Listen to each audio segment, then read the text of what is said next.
for having me to speak. I really enjoy doing these talks, so I'm excited to share this information. And I tried to pack a lot into this presentation, so we'll go through it, and then like you mentioned, we'll have time at the end for questions, hopefully. So I'll try to keep an eye on the time for that. Okay, so let me just figure out my screen. There we go. All right, so before we get into talking about stress and reducing stress this season, I just want to give you a little bit of naturopathic medicine in a nutshell, because I'm a naturopathic doctor. So it kind of sets the foundation for my perspective on what we're talking about. So naturopathic medicine is very, very individualized.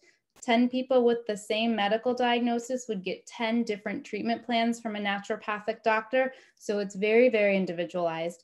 We also really want to identify and address the underlying cause of whatever the health concern is, rather than just suppressing symptoms. We do want to alleviate pain or suffering if that's happening, but we really want to figure out what is the cause and address that to hopefully facilitate healing.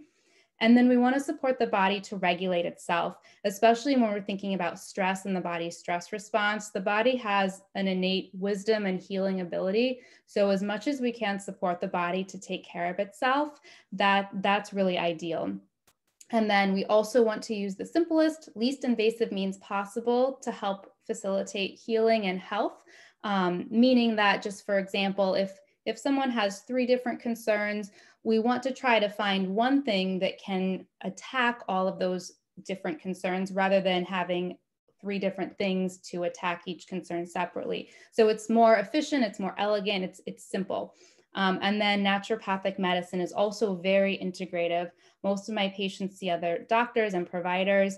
I'm not a primary care physician in Connecticut, I'm a specialist. So very integrative and very individualized. So that's just a nutshell of naturopathic medicine. And now let's get started. Before we do, one more thing, I want to mention that this is all for informational purposes only. It's not medical advice at all. Make sure you check with your own healthcare provider before making any changes, in particular with things like supplements that I might mention in here. Okay, so an overview of what we're going to talk about. We'll talk about some basics with stress, and then we'll talk about natural tools for stress management. And then we'll do a quick recap and go over any questions. Okay, so what is stress? And you probably already have your own definition of stress. We all do, right? We know what stress is. But stress is really, it's a natural physiological response to a situation. And we often think of it with a negative connotation, but it's really just a natural response to a situation or a trigger or other factors. So stress can be a feeling of tension, and it can be physical, it can be mental, it can be emotional, it can be all of those. And again, it's a response to a situation or a trigger. Now, stress can be helpful in some instances, and it can be harmful sometimes, especially when it's chronic stress. So we'll talk about that a little bit more in a moment. And stress impacts the body in a lot of different ways. And this is kind of talking about this is laying the groundwork for what we're going to talk about with some of these natural tools. So stress impacts the body in a lot of different ways. We know there's a mind-body connection. So the mental, emotional does impact the physical, and also the other way around. Stress does increase the energy that the body requires to kind of run at its baseline. So if you think of your energy at the start of the day, kind of like a battery, if you see the visual on the right side here, on my screen, the video is hiding it a little bit, but hopefully you can see that. But if you think of your energy at the start of the day like a battery, everything that you're doing during the day kind of chips away at that energy reserve, and your energy goes down throughout the course of the day naturally. You know, you're doing different things, you're exerting physical energy, but also mental and emotional energy. Stress does take kind of a toll, and it takes away from that energy also. So when you're feeling stressed, it takes energy away from other body systems. Different systems actually downregulate and kind of turn off when your stress is higher. Now that's a survival mechanism. So that's helpful in the kind of the natural world. If you're out in the wild trying to run away from a bear, you don't want to be necessarily digesting your hamburger. You want to be putting that energy towards running away from the bear, towards your musculoskeletal system and your adrenaline going. But in our everyday kind of modern life, that kind of stress chronically is not good. And stress impacts all sorts of different systems in the body. This is just some examples. So your cardiovascular system is certainly impacted by stress. Hypertension or high blood pressure is a really common example. When people feel stressed, often their blood pressure can increase. Neurological function is impacted by stress. So for example, you might feel really angry or irritated or moody. You might feel a little bit fuzzy, trouble thinking when you're feeling stressed. All of those different things. You might have trouble with memory a little bit with stress. And then digestion is a really common one that's affected by stress. So some people might experience nausea. Sometimes people actually have some vomiting with it. And then bowel changes, and that can go either way. It can be looser bowels, or it can be more difficulty passing the bowels, passing the stool. And then the hormonal systems in your body are very impacted by stress as well. So the menstrual cycle for females is certainly impacted by stress. We see different changes there depending on the level of stress someone has. And then libido is really well known for being impacted by stress. Often that libido goes down when stress goes up. And then so much more in the body is impacted by stress. This is just a little sampling. And this is different for everyone. Everyone is going to experience stress differently because we're all individuals. So stress and your nervous system. So your nervous system is kind of like, in a sense, it's kind of controlling things behind the scenes in your body. If we think about the nervous system, the autonomic nervous system, in general, there's two parts to it. There's the sympathetic nervous system and the parasympathetic nervous system. So your sympathetic nervous system, when that's turned on, that's like the fight or flight response. That's like your stress state. So you can kind of think of it as sympathetic equals stress, which is different than we usually use the word sympathetic, but that's how kind of the systems are categorized here. And then the parasympathetic nervous system is more of the rest and digest function. So this is more of the calming side of your nervous system. So just for example, if you're running away from that bear, your sympathetic nervous system is in high gear. So that's the fight or flight response. Versus if you're just sitting on the beach, maybe eating your hamburger, and there's no bear in sight, you're kind of just resting, you're able to digest, that's much calmer. So sympathetic and parasympathetic states. Now, short-term stress, again, stress being this natural response, short-term stress can be helpful. That fight or flight response, it's a survival mechanism, so it can be helpful. And also for more urgent situations in modern life, you know, if you have a deadline or something that you have to get done by a certain time, that fight or flight response, that stress state can be helpful for helping you move forward with that. The longer term stress is really not ideal because it can affect and impair other functions in the body, some of which we just mentioned on that earlier slide. So stress is really meant to be a short-term response. The body is not meant to be in a state of stress for a long term. That sympathetic fight or flight state is really meant to just be short-term. And I want to mention the adrenal glands. So the adrenal glands, you may have heard of these. These are very small glands. They sit on top of your kidneys, and they help your body to kind of handle stress and handle balance. So they keep things, hopefully they keep things kind of even keeled in the body. They're part of what's called the HPA axis, which is a connection, a network in your body, the hypothalamic pituitary adrenal axis. And it's a feedback system that impacts a lot of different functions in the body. Your adrenals also produce hormones like cortisol, and cortisol is what we call like the stress hormone. It's pretty well known just by that name. It's a stress hormone. Your adrenal glands also produce epinephrine and DHEA. And if you've heard of the term adrenal fatigue, that's sometimes used to describe a feeling of burnout when the adrenal glands are just working so hard to balance stress that they're kind of fatigued. The adrenal glands get tired. So that's where that term comes from. So just a little bit more on cortisol now, the stress hormone here. Cortisol actually affects many functions itself. So in the body, there's so many different networks and systems that talk to each other. It's not just A to B to C. There's so many different things that are feeding back and regulating into other systems. So cortisol is one of these things. It affects a lot.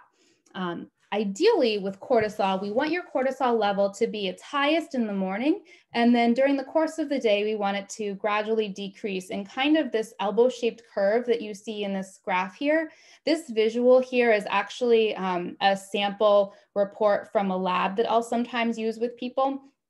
But basically, we want cortisol to decrease over the course of the day. So your stress hormone, cortisol, should start higher and decrease over the course of the day. This rhythm of cortisol is often disrupted when people are chronically stressed, and it can be disrupted in different ways. But this is a test that is pretty easy to do. And if you do test cortisol, if your doctor talks with you about this or your provider talks with you, you want to make sure to test it at multiple time points during the day, because we want to see the pattern, the rhythm of your cortisol. We don't just want to see one time point. It's important to see what it's doing throughout the course of the day. So cortisol is something that we can use to kind of measure the body's physiological response to stress. And it can be really helpful with that. And this can also be helpful when people like to see more quantitative results with things. Even if you're feeling less stressed, sometimes we like to see those quantitative results. Cortisol can be helpful to look at there. So overall, just thinking about reducing stress, we want to make sure that your stress response is appropriate. So that stress response itself is natural. We just want to make sure that it's appropriate, that it's not happening chronically, that you're not constantly in a high stress state. And then we also want to make sure your adrenal glands are functioning well and that your cortisol level is where it should be. And keeping in mind that reducing stress is going to affect many other things in the body, so it can reduce risk factors for other concerns too. Okay, so now let's talk about some natural tools for reducing stress. And just remember to always check with your own provider before making any changes, if anything here resonates with you. So here's just an overview of what we'll talk about. So we'll talk about physical movement as a tool, mindfulness, botanical medicine, nutrition, micronutrients, your gut microbiome, sleep, and professional support. Okay, so physical movement. Physical movement is really, really powerful for reducing stress. And I'm starting with this one because it is so powerful. Physical movement, so this is things like exercise, but also just simple things like moving around your home or whatever environment you're in, moving around more, moving that energy, and then also more mindful movements. So let's talk about these in a little bit more detail. Exercise. More intense exercise can actually really help to get the body to break down stress chemicals more. So in your body, you have these enzymes called MAO, monoamine oxidase. You may have heard of MAO in relation to certain medications, but MAO is an enzyme in your body, and it breaks down your stress chemicals, basically. So when you exercise, you increase the activity of MAO, and that helps to break down those stress chemicals faster. It breaks them down more so that they get out of your body. So exercise really can be helpful in that sense, especially more intense exercise if that's appropriate for you. And then exercise has a lot of other health benefits that we know of. Exercise, when you're exercising, you're also sweating. The sweat also helps detoxify your body, which can be helpful depending on what else is going on with your health, can be helpful with stress, but it's also helpful to just get toxins out of your body, whatever they may be. And then exercise helps to both strengthen the body, but also the mind. And that mind-body connection, again, it can make you feel more empowered, more in control. You're being proactive for your health when you're exercising. It can be very, very effective for stress management and reduction, especially when you're in a routine and you do it regularly.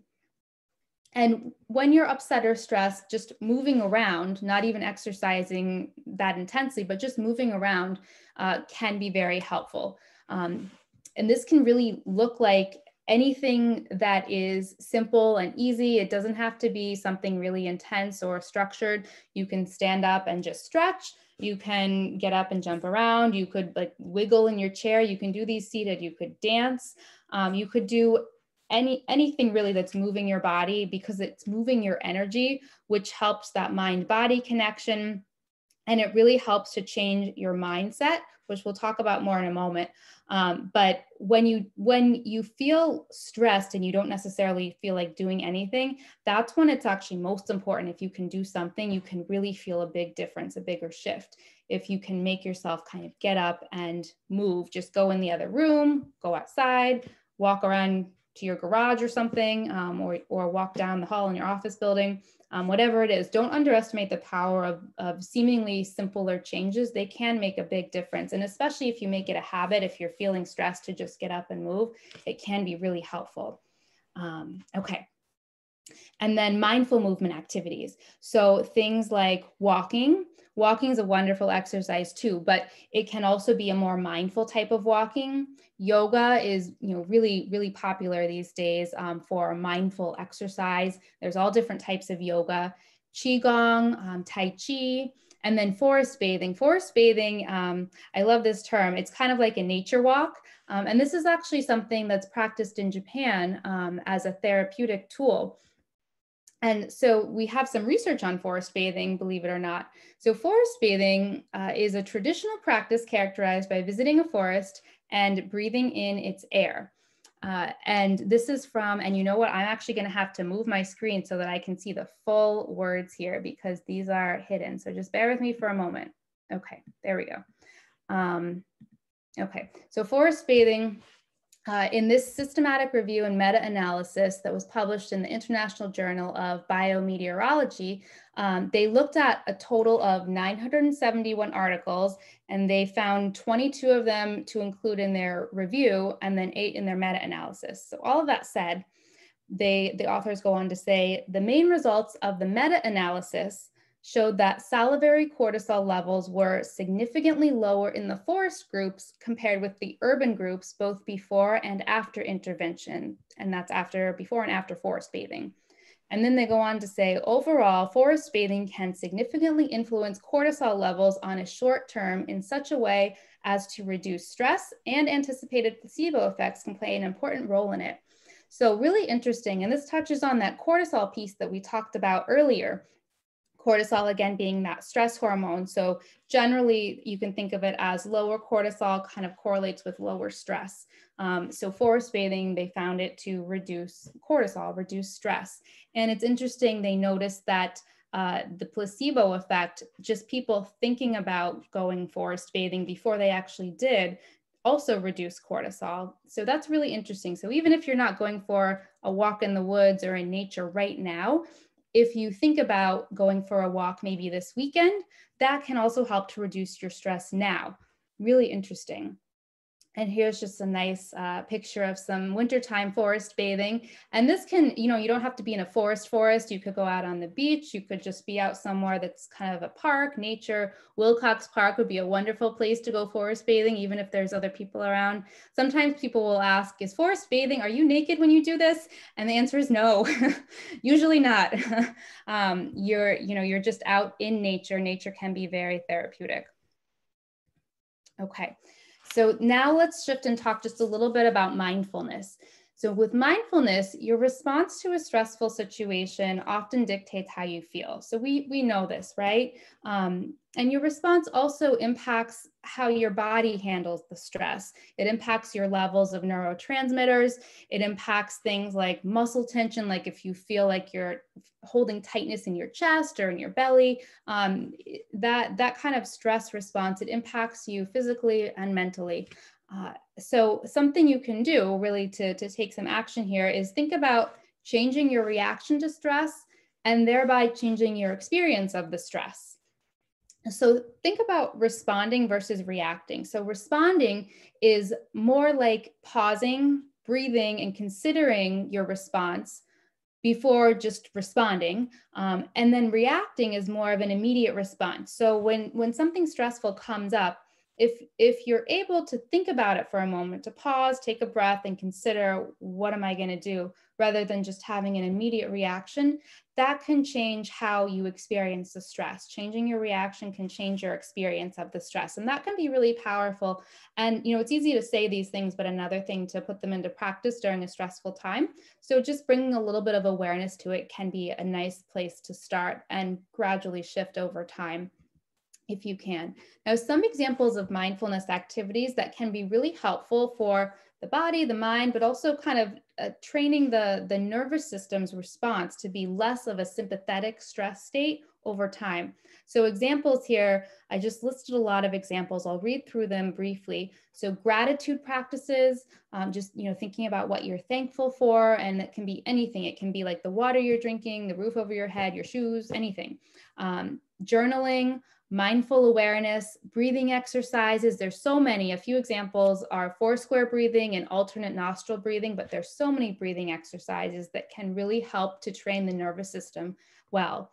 And then yoga, of course, and mindful movements, meditation. There's many types of meditation, including Kundalini, breath work, visualizations, guided meditations, walking meditations. The forest bathing is kind of like a meditative, mindful type. There's some overlap here, but that's kind of meditation in a sense. And then there are apps to help with these today too. There's free online resources, but apps like Headspace and Calm are becoming more popular for helping with bringing mindfulness into the day. Now, a study that was published in the Journal of Occupational Health Psychology, this was a randomized controlled trial. They evaluated 2 mind-body workplace stress reduction programs, one therapeutic yoga-based and the other mindfulness-based. And they also evaluated online versus in-person delivery of these programs.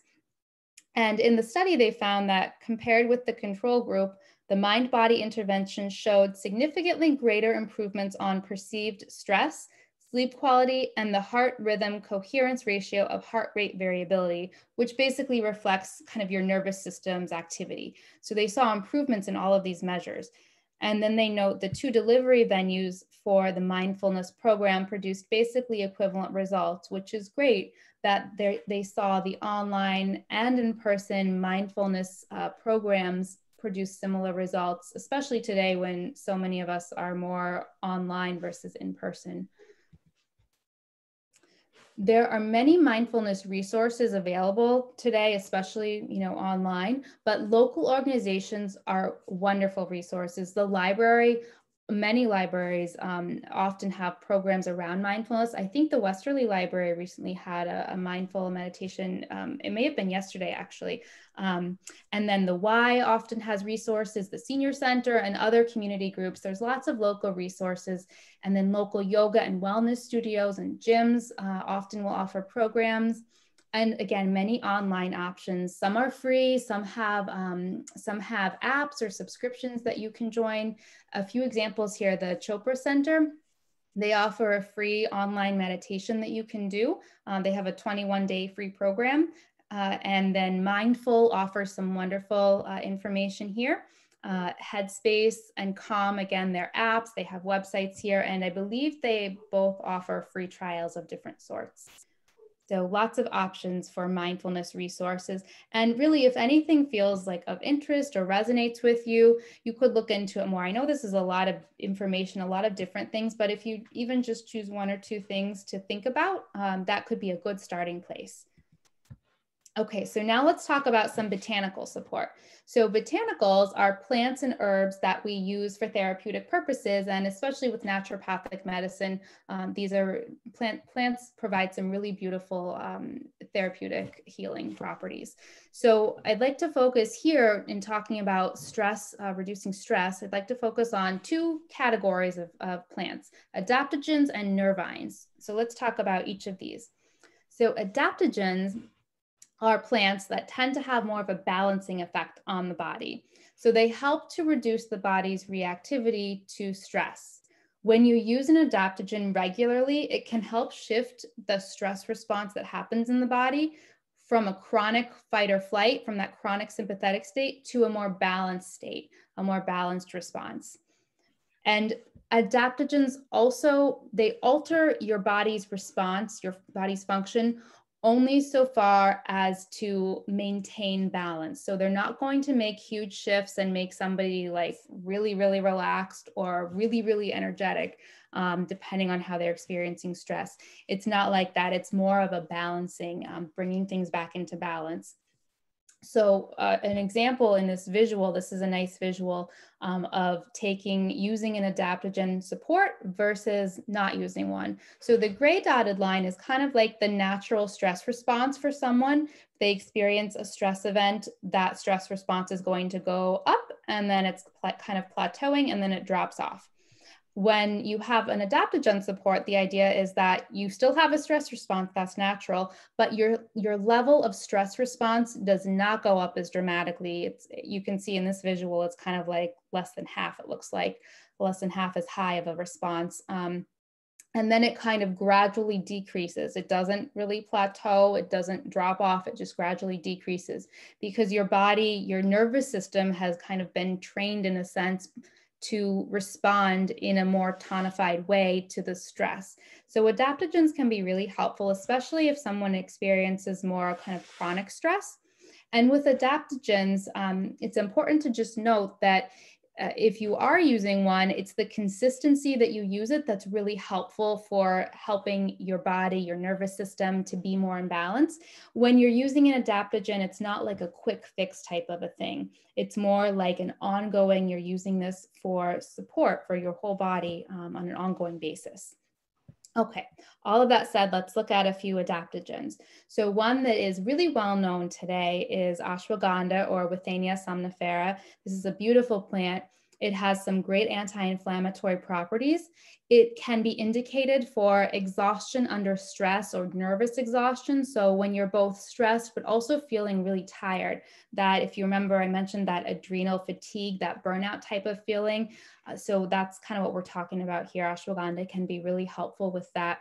It's also immunomodulating, so it can help with supporting the immune function in different ways. And this has been used for a long, long time in Ayurvedic medicine. And it's said to instill the vitality of a horse. And it can actually help with reproductive function and fertility sometimes. You do want to be cautious with using ashwagandha, especially if you're using a lot of it in pregnancy. A study published in the journal Medicine regarding ashwagandha, this was a randomized double-blind placebo-controlled study with humans. They found that in comparison with the placebo, ashwagandha supplementation was associated with a statistically significant reduction in the Hamilton Anxiety Rating Scale and a near significant reduction in the Depression, Anxiety, and Stress Scale. And they went on to say ashwagandha intake was also associated with greater reductions in morning cortisol. So they saw, this biomarker cortisol, this kind of more objective measure was associated with ashwagandha was associated with greater reductions in it. And then also the notes about the anxiety rating scale and the depression, anxiety, and stress scale. Really a nice study. Another adaptogen here is holy basil. And holy basil is also known as Tulsi, and Ocimum sanctum is the Latin. Tulsi or holy basil reduces psychological stress. So this can be helpful both chronic and short term, not an instantaneous relief usually, but it can be helpful in both instances. And it really helps to reduce physical stress, but also pain sensitivity. So somebody's kind of reactivity in a sense to a trigger. Holy basil can also be supportive for blood sugar. And this cortisol is actually really related to blood sugar regulation in the body. So with holy basil, it both helps with cortisol management and also blood sugar management. And then holy basil also has some nice antioxidant effects. And you do want to be cautious with holy basil in pregnancy, lactation, and with certain medications.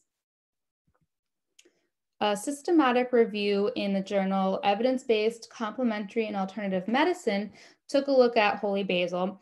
And here, again, this is a review. So they looked at multiple studies and they say the 4 studies that reported on neurocognitive effects all showed significant improvements in mood and or cognitive function, regardless of age, gender, formulation, dose, or quality of the study. They go on to say 3 clinical studies reported significant reduction in anxiety and stress levels with higher doses of Tulsi given over a longer time period. So this really emphasizes that longer time period. When you take an adaptogen consistently, you can have a more significant effect. And then they go on to say the positive effect of Tulsi on mood was demonstrated in 3 of the studies, with 2 studies reporting reductions of 31.6% to 39% in overall stress-related symptoms in patients with psychosomatic problems compared to a control group. So again, just showing the efficacy of holy basil. And this, in this review, they didn't find that all of the studies were necessarily the strongest studies. And I think that kind of comes across in what they're saying here. But still, they were able to kind of see some efficacy for holy basil reducing stress and anxiety. And then another adaptogen that is really, really nice and a little different is rhodiola rosea. So rhodiola can be very helpful with supporting mood and also energy. It can help reducing anxiety, and it can also help with catecholamine-related arrhythmias. Catecholamines are kind of like the stress chemicals in your body. So those obviously go up when you're feeling stressed. When you're stressed, you have more stress chemicals in the body. And when you have a lot of stress chemicals in the body, for some people, that can potentially trigger arrhythmias or other concerns, and rhodiola can be helpful in potentially reducing those. Rhodiola is also wonderful for helping improve memory and learning, and it can help increase productivity and efficiency with work and endurance, and it also has some nice antioxidant effects. A review that was published in the journal Phytomedicine stated, encouraging results exist for the use of rhodiola in mild to moderate depression and generalized anxiety. Several mechanisms of action possibly contributing to the clinical effect have been identified for rhodiola extracts. They include interactions with the HPA system. And remember, we mentioned that earlier, that's kind of related to that adrenal function and also cortisol. And then protein kinases, which are related to your stress response, nitric oxide and defense mechanism proteins. They go on to say a number of clinical trials demonstrate that repeated administration of rhodiola rosea extract exerts an anti-fatigue effect that increases mental performance, particularly the ability to concentrate in healthy subjects, and reduces burnout in patients with fatigue syndrome. So here they're kind of thinking about another aspect of stress with that fatigue or adrenal burnout. Rhodiola can be helpful with that as well, in addition to helping with the stress or anxiety piece. So now let's talk about nervines. So remember, we're looking at some botanical supports now and thinking about adaptogens and nervines. So we just talked about the adaptogens. Now these are the nervines. So nervines are plants that are calming and soothing for the nervous system. And the name kind of gives you an idea that they're working with the nervous system. These can be helpful to take when you're feeling overstressed, overworked, like you really just need to kind of relax a little bit. They can help with that. And these are really nice when you take them regularly, but they can be a little bit, they can be more effective when you take them as needed than adaptogens. All right, so I hope that's clear. And then nervines also can help reduce irritability, agitation, and overstimulation, and they can be helpful for sleep. So nervines can sometimes be helpful if people have issues potentially with sleep off and on. You can sometimes get support from a nervine if it's appropriate for you by using it kind of as needed in a sense. So they can be helpful for sleep, and especially if you have racing thoughts at night or you're thinking a lot and it's troubling to turn your mind off, these can be helpful. You do want to be cautious with nervines. Some of them are known to interact with other drugs and other body systems. So a nervine that I really love here is this beautiful plant, passion flower. The flowers look beautiful. You can actually grow this in our climate here. It's a really nice plant. And passion flower is said to lessen hysteria. So when you feel really worked up about stress, passion flower can be helpful. It can also reduce palpitations, and it can reduce some muscular spasms. And of course, it can be supportive for sleep, especially if you tend to feel worried about things, or your mind is kind of going, thinking about the things you have to do and stressing in a sense about that. This can also be nice as a tea taken before bed. You don't want to take it right before bed because it might make you have to get up and urinate during the night, but it can be nice, an hour or so before bed. You do want to be cautious during pregnancy with using passion flower. Now, a study that was published in the Journal of Clinical Pharmacy and Therapeutics, this was a randomized, double-blind, placebo-controlled study with humans, and they said passiflora, or passion flower, extract, and oxazepam were effective in the treatment of generalized anxiety disorder. No significant difference was observed between the two protocols at the end of the trial.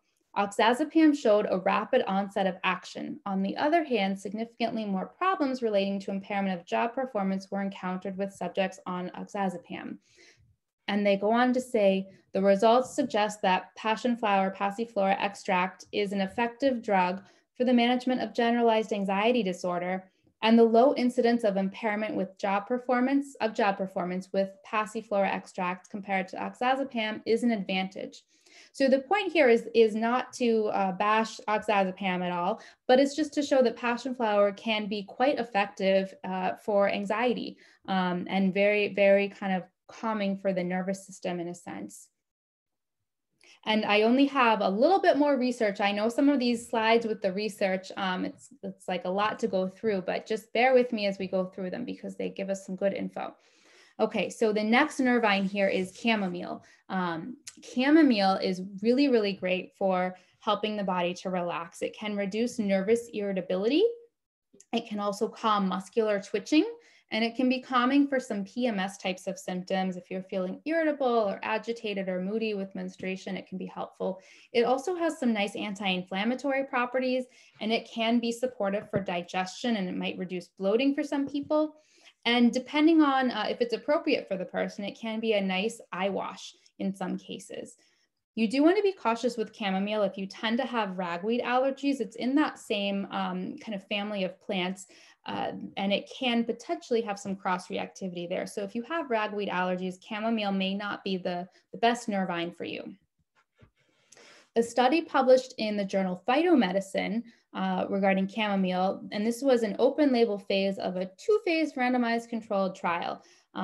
So in this phase, people kind of knew what they were getting. And this looked at people with moderate to severe generalized anxiety disorder. And they found chamomile extract produced a clinically meaningful reduction in generalized anxiety disorder symptoms over 8 weeks, with a response rate comparable to those observed during conventional anxiolytic drug therapy and a favorable adverse event profile. So this is just kind of highlighting that chamomile can have some really, really nice therapeutic properties when it's used. And here they used it longer term, over 8 weeks, not just a quick fix type thing. And then valerian. Valerian is another nice nervine. And this is a really nice flowering plant you can see over here in the picture. This is really calming mentally, and this can also be sleep supportive. It can help with both falling asleep and staying asleep. And it can also be calming for the GI system. And you do want to be cautious with valerian because we know that it can impact the liver function sometimes and some of those pathways in the liver, including where certain other medications are metabolized. So you do want to be just cautious with valerian and check with your provider before using it if you're thinking about that. Now, a review that was published in the American Journal of Medicine stated that valerian is the most commonly used herbal product to induce sleep in both the United States and Europe. So it's the most commonly used product for sleep. That's really interesting. It's also been used a long time in traditional medicine and medicines around the world. However, research studies on valerian are limited in their methods and other variables. So the research is a little bit limited, but it's still, as they're saying, the most commonly used herbal product for sleep. So in the review here, they looked at different studies and they say, although 9 studies reported the effect of valerian on subjective sleep onset latency, A summary measure could not be created because of the variable presentation of data. Overall, 4 of these 9 studies reported a statistically significant benefit, and all 4 studies reporting the outcome in minutes found at least a trend favoring valerian. They go on to say, this systematic review suggests that valerian may improve sleep quality, but methodologic concerns or problems of the included studies limit the ability to draw firm conclusions. So with valerian, there's a lot of anecdotal evidence, a lot of traditional use with it that kind of belies its effectiveness, but the research is limited, and this review shows that. Okay, so now let's talk about nutrition a little bit. And I'm just keeping an eye on the time. We have about 15 more minutes, so I'm gonna just keep going. And Caroline, if you need me to stop, just interrupt me, but otherwise I'll just keep going, and then we'll have still have time for questions at the end. Okay, so food. So nutrition, food is really foundational for health. And I love talking about nutrition with people because it's such a foundation for health. And it's important to think about when we're thinking about the body and stress as well. So I really like this idea of letting food add value to your life rather than subtracting from it. So everything you're putting in your body is affecting you in some way. It's adding some kind of nutrient value, or it could potentially be doing something that's not so great. So let your food add value. So foundationally, and this plays into your body's stress response, but this is really foundational. If we can choose whole foods, this goes a really long way towards helping our overall health and reducing risk for chronic disease, but also helping the body function optimally so that the stress response can be most appropriate. So whole foods are things like vegetables, fruits in their natural state, whole grains versus processed things. So for example, rice versus pasta, high quality lean meats versus processed meats, wild-caught seafood, healthy fats, minimal processed, packaged, refined, sugary foods. It doesn't mean that you can't ever have different foods that you want to have. It just means to make the majority of the foods you eat, whole foods, healthy, choosing health for yourself. Now, nutrition and blood sugar. So this really relates even more to stress. So with your blood sugar, this plays a big role in how you feel. If you've ever felt a blood sugar spike and then crash, you kind of know what I'm talking about a little bit here. But how your body handles its sugar load can affect how you experience stress. So you want to avoid spikes and crashes in your energy. Sugary foods can really spike your blood sugar, and this includes processed foods, sugary foods, and highly processed foods that break down to sugars much more quickly. Protein can also help to keep your blood sugar more steady. So on this visual on the side here, this dotted green line that goes up and down really high and then drops down, this is kind of shows the effect of something really sugary. If you eat it, your blood sugar goes way up and then it drops down, versus if you have something that's more of a whole food or something that's a protein, you're going to have much less of an increase in your blood sugar. It's going to be more gradual and sustained for longer, and a gradual decrease. So to help here, what you can do is try to consume protein with every meal and with every snack, with everything that you're eating. And if you're having any sweets with that, protein can really, really help to stabilize your blood sugar. And this is like a long-term support as well. This can be very helpful. It's also helpful to avoid eating too late at night unless you're hypoglycemic and need to have, something every few hours and prior to bedtime. It can be helpful to avoid eating too late at night though.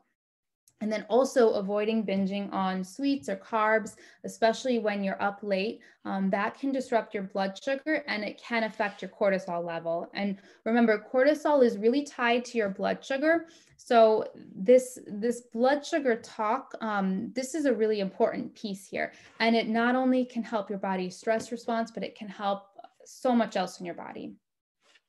And then protein. So protein can help stabilize your blood sugar, but it's also important for a lot else in your body, including cognition, which can also be affected with stress. So protein includes things like meats, fish, eggs, dairy, nuts, beans, legumes, seeds, all sorts of proteins. Vegetables have a little bit of protein to a lower extent. Protein, you can think of it as like it powers your body. Your body needs protein to continue going. It's kind of like it's fuel. Food in general is fuel, but protein is very important. And it helps your cells to maintain their energy as well.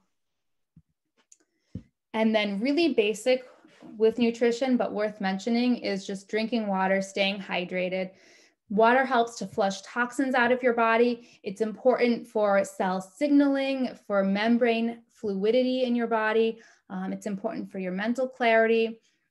Water is so important. There's a reason that it's talked about so much, and it's so simple, but it really can make a big difference. A general rule of thumb with water is to try to drink half your body weight in ounces a day. Now, there's different considerations depending on your health context, so check with your provider if you're not sure, but that's just kind of a general idea, half your body weight in ounces a day. And another general kind of idea is around 60 ounces a day for most adults. And so if you're not drinking enough water, if you're way below that, try to really, think about increasing that. And then micronutrient status. So this is your body's vitamin, mineral, and amino acid status. And this ties into nutrition, right? So you get all sorts of vitamins, minerals, amino acids from the foods you eat. This is different for every person. Everybody's body is going to do different things with what they eat, and also how your body handles what you eat. The best way to really ensure that you're getting good micronutrients from your food is to eat a variety of healthy foods, and especially foods in their whole food state. So like vegetables and fruits are a wonderful example, because you can see in this picture here, there's so many different pigments, colors of vegetables and fruits. They all have different antioxidants and bioflavonoids, different vitamins and minerals. And by eating a variety of foods rather than the same couple foods every day, you can really get a wider variety of vitamins, minerals, and then amino acids are from protein. So deficiencies, or sometimes having too much micronutrients, can lead to different issues in the body. And this is different for everyone, but examples include feeling really moody, feeling really tired. You could feel angry sometimes.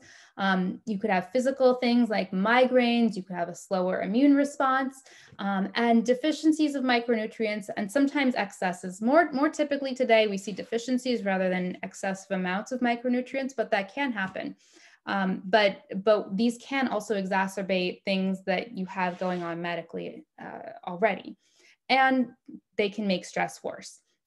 If your micronutrient status is compromised, if you're not getting enough, vitamins, minerals, especially through your food, that can make stress feel worse. It can really make that stress response in the body impaired.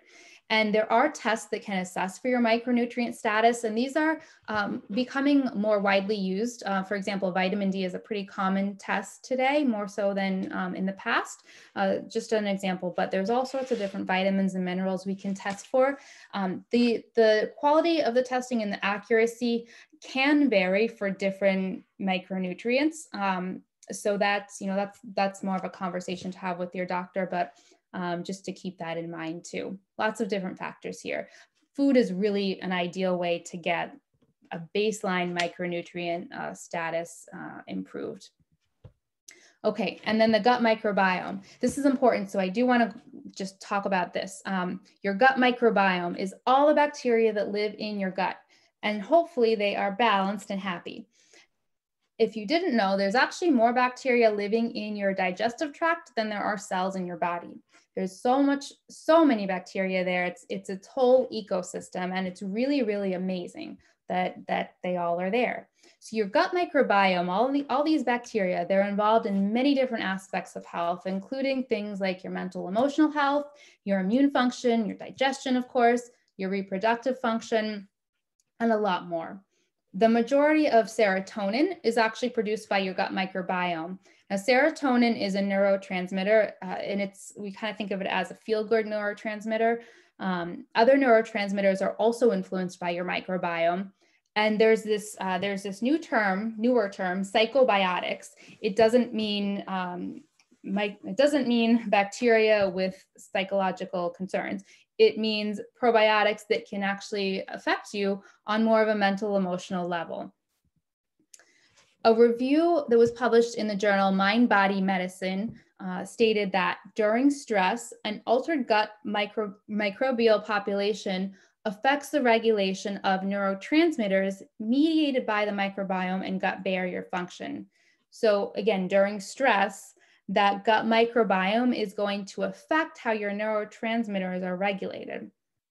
They go on to say, psychological stress typically triggers a fight or flight response, prompting corticotropin releasing hormone and catecholamine production in various parts of the body. Again, that fight or flight response, which ultimately disturbs the microbiota. So that disturbs the microbiome.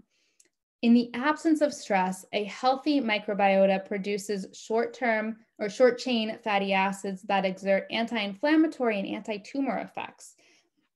They go on to say, meditation helps regulate the stress response, thereby suppressing chronic inflammation states and maintaining a healthy gut barrier function.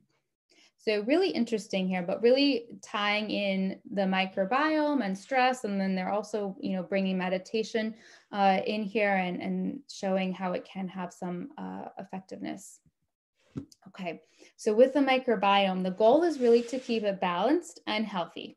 And ideally, again, it's like an ecosystem in your gut. Ideally, it just keeps itself in balance. It should be able to, but it can be thrown off by different things.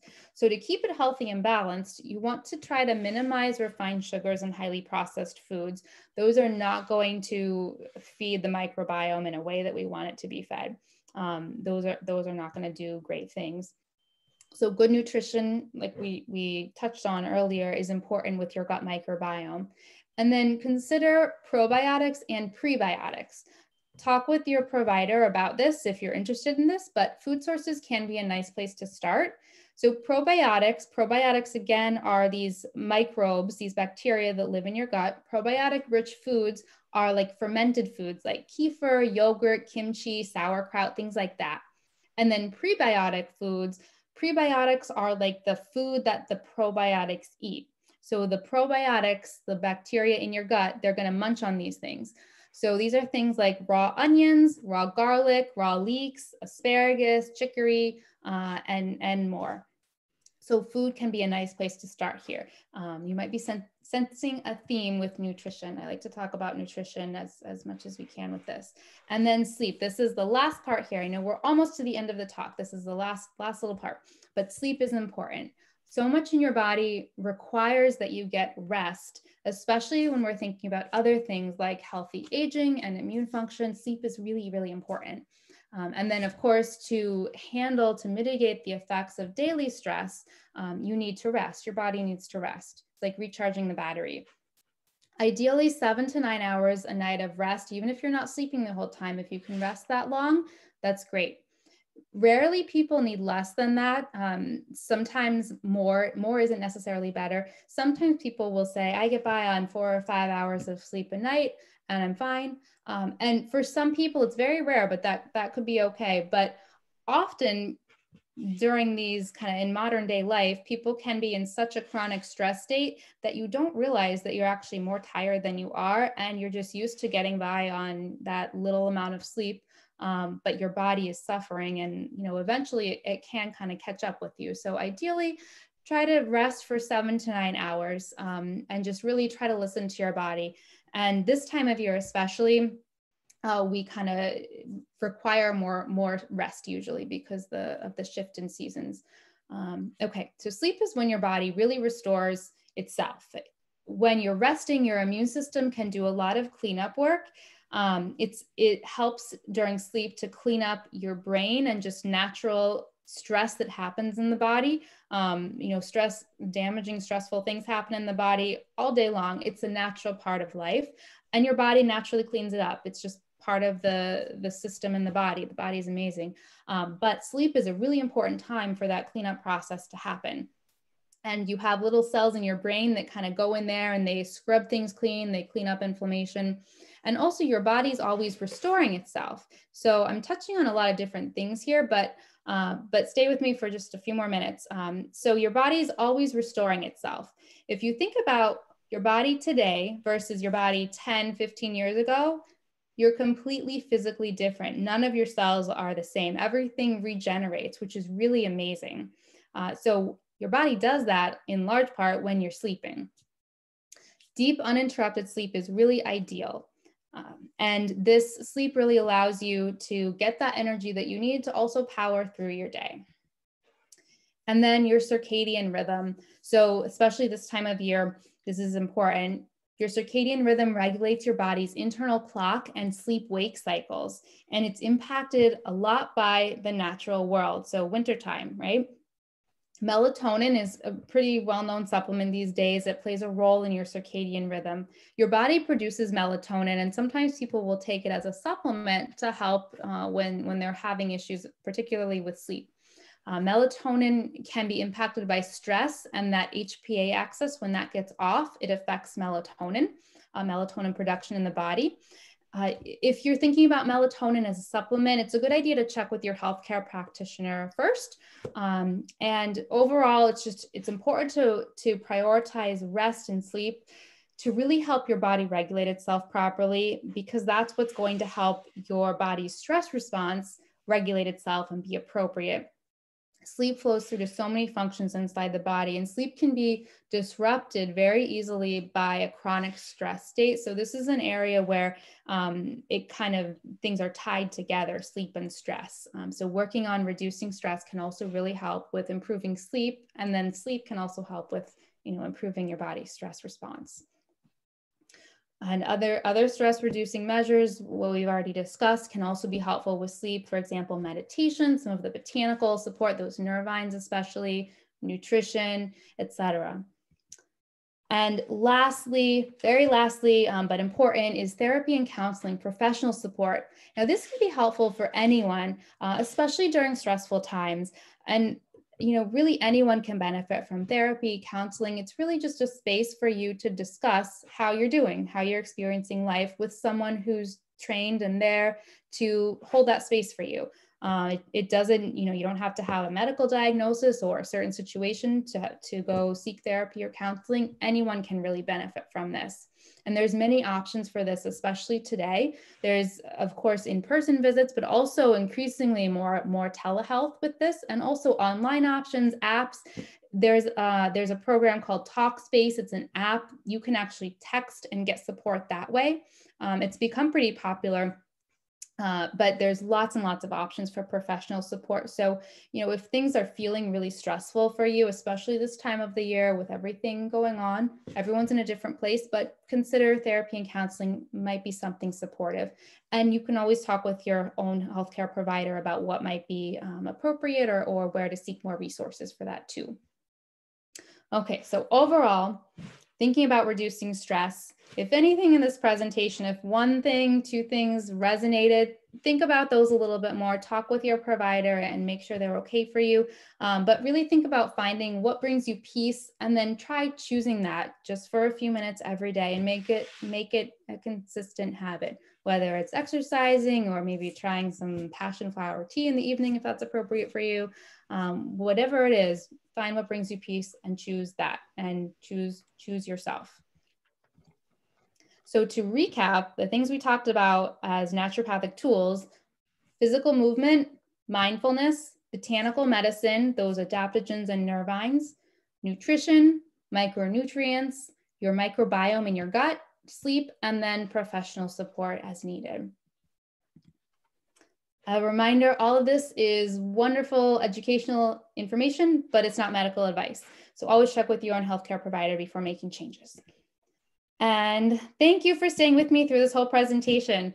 We're just past 7:30, and I really appreciate you for being here and the library for hosting this. I'd be happy to answer any questions now. And I'll just mention, in case anyone has to get off the call, that my website has a lot of other resources and information. If anyone's interested, if you enjoyed this talk tonight, please check out my website. I send out a monthly newsletter with research and tips. It's free, but all that's on my website. So please feel free to check that out. And I'd be happy to answer any questions now. And if someone has a question that they feel more comfortable, emailing later, that's fine too. So are there any questions?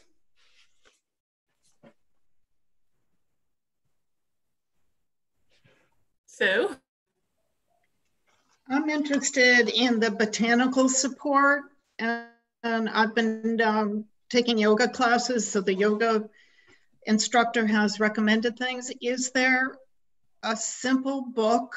You know, you go into the herbal store and there are tons of books, but what would be something? I don't need all the medical, you know, history background, but just the bare basics. So do you have a recommendation?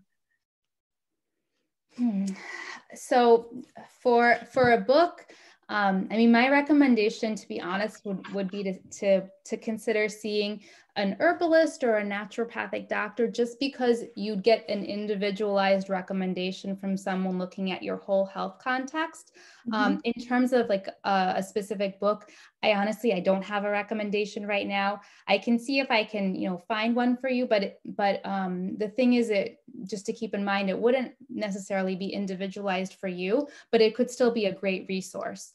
So I don't have a book to give you offhand, but and just to mention, you know, the Herbwise in Westerly is a wonderful store, yes. And the people in there often have some really nice insights. So that could be just kind of another resource potentially. Yeah. So, but yeah, I don't have a simple, straightforward book answer to give you. Okay. Thank you. You're welcome. Kathleen, somebody asked in the chat if you had any additional tips for stress and fibromyalgia. She knows it makes the pain worse. Yeah.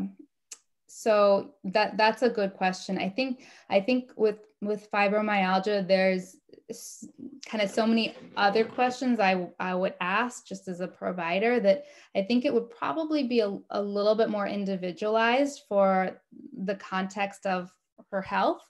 But there are certainly other things that could potentially be supportive, and making sure that the micronutrient status is supported can be helpful. And also with fibromyalgia, sometimes just considering you know, physical movement and how stress can be stored in the body, and movement can be very helpful, but also things like different types of body work potentially, and even rolling out like using a foam roller if that's appropriate for her on the muscles, but trying to move some of the potential stress that is stored in the body in different ways. There's something called the fascia in the body that's all kind of throughout the body, throughout the muscles, and it in a sense can store emotions. And there's different ways of talking about it, but helping to release some of that physically stored stress can be helpful with fibromyalgia. And then really micronutrient status and nutrition, as much as that's doable, can be really helpful. But with fibromyalgia, I think it would be kind of best addressed in an individual context, just because there's more to think about there. I hope that's helpful.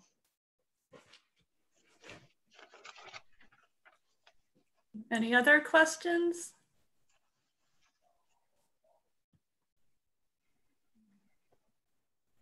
All right, the person said thank you.